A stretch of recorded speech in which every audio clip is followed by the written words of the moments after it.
నుంచి నేను భాష మార్చుకుంటా, మంచిగా మాట్లాడతా అన్నాడు, కానీ మార్చుకోలేదు. సరే అధ్యక్ష, ఓకే అధ్యక్ష, ఐ రెస్పెక్ట్ యూ అధ్యక్ష. అధ్యక్ష నేను అధ్యక్ష వారట్లా మాట్లాడినా మాకు అభ్యంతరం లేదు అధ్యక్ష. మా బాధల్లా ఆ ముఖ్యమంత్రి కుర్చీకుండే గౌరవం పెరగాలి, ఈ రాష్ట్రం యొక్క ప్రతిష్ట మసకబారద్దనేదే మా తాపత్రయం తప్ప వేరే లేదు. ఒక చిన్న ఎగ్జాంపుల్ చెప్తా అధ్యక్ష. గ్రూప్ 2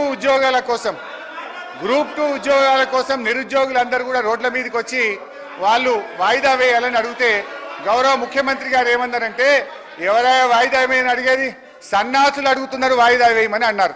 అన్నాక 3 రోజులకే వాయిదా వేసింది. మరి ఇప్పుడు ఎవరు సన్నాసులు అంటే నేను అనేది ఏంటంటే అధ్యక్ష, దయచేసి అట్లా మాట్లాడకూడదు. అదేవిధంగా మోతీలాల్ అనే ఒక నిరుద్యోగి నిరాహార దీక్ష చేస్తే ముఖ్యమంత్రి గారు ఏమన్నారంటే, ఆయన అప్లికేషనే పెట్టలేదు, ఆయనకు అసలు హాల్ టికెటే లేదు అన్నాడు. తెల్లారైన 3 హాల్ టికెట్లు బయట పెట్టిండు. ఎవరి గౌరవం దెబ్బతిన్నది? మేమనేది ఒక ముఖ్యమంత్రి స్థాయిలో ఉన్నప్పుడు బాధ్యతాయుతంగా మాట్లాడితే రాష్ట్ర గౌరవం బాగుంటుంది, వారికి కూడా మంచిగా ఉంటుంది. ముఖ్యమంత్రి గారి రాజకీయ రొదలో తిట్ల దాడిలో 6 గ్యారంటీల చట్టబద్ధత ఏమైంది మహాప్రభు అనే ఒకటి సార్ గౌరవ సభ్యుడు హరీష్ రావు గారు దాదాపు గంటన్నర అయింది సార్ మాట్లాడబట్టి. గంటన్నరకెళ్ళి ఒక్కసారి కూడా ఆయన బడ్జెట్ మీద మాట్లాడకపోగా ఆయన భయపడతారు సార్. ఒకటే సార్, ఆయన గ్యారంటీలు అంటున్నారు సార్. గౌరవ హరీష్ రావు గారు మాట్లాడిందంతా కూడా సభని తప్పుతో పట్టించేదిగా ఆయన మాట్లాడి చూస్తున్నాం సార్. గంటన్నరకెళ్ళి ఆయన ఆడికే వస్తా సార్. ఆయన గ్యారంటీల విషయం అంటుండు సార్. గ్యారంటీల విషయం అంటున్నాడు. 2001లో ఆయన పార్టీ పెట్టినప్పుడు సార్, కొండా లక్ష్మణ్ బాబుజీ గారి ఇంట్లో పార్టీ పెట్టినప్పుడు నేను తెలంగాణ పార్టీ పెడుతున్నాం, రాష్ట్రాన్ని తెలంగాణ వచ్చే మొట్టమొదటి ముఖ్యమంత్రి దళితుడు అవుతాడు, దళితుని చేయలేకపోతే మెడ మీద తల తీసుకుంటా అని ఆ రోజు ముసలైన సార్. అబద్ధాలు అంటే వీలై, గ్యారంటీలు అంటే వీలై, మోసాలు సార్. డబుల్ బెడ్రూమ్ కడతా, డబుల్ బెడ్రూమ్లో బిడ్డ అల్లుడు వస్తే ఎక్కడ వండుకోవాలి, బేకరీలో కట్టేసుకోవాలి. మీ రంగం మాటలు సార్. ఒక నిమిషం సార్. ఇంకొకటి సార్, ఇంకా ఈయన హరీష్ రావు గారు ఒక మాట మాట్లాడి సార్. హరీష్ రావు గారు 24 గంటలు కరెంట్ ఇచ్చినా అన్నాడు సార్. 24 గంటలు కరెంట్ ఇచ్చినా అంటే నేను ఒక సబ్స్టేషన్ సార్ బండ సోమవారం అనే సబ్స్టేషన్కి వెళ్ళాను. అక్కడ ఆపరేటర్ బస్ అనే ఆపరేటర్ వీడియో రికార్డింగ్ ఉన్నది. నేను నా సర్వీసులో 9 ఏళ్ళు అయింది సార్. ఎలక్షన్ల ముందు 9 ఏళ్ళకెళ్ళి సర్వీసులో ఉన్నాయి. ఇక్కడ ఎప్పుడు కూడా 14 గంటల కరెంటు రాలేదని నాకు రికార్డు తీసి చూపిస్తే రాత్రి లా బుక్లు వాపసు తీసుకొచ్చాను. మోసాలు, దగ, కుట్రలు, అబద్ధాలు అన్ని నేర్పింది ఎవరంటే అవన్నీ టీఆర్ఎస్ పార్టీ పుట్టిన తర్వాత పుట్టిన సార్.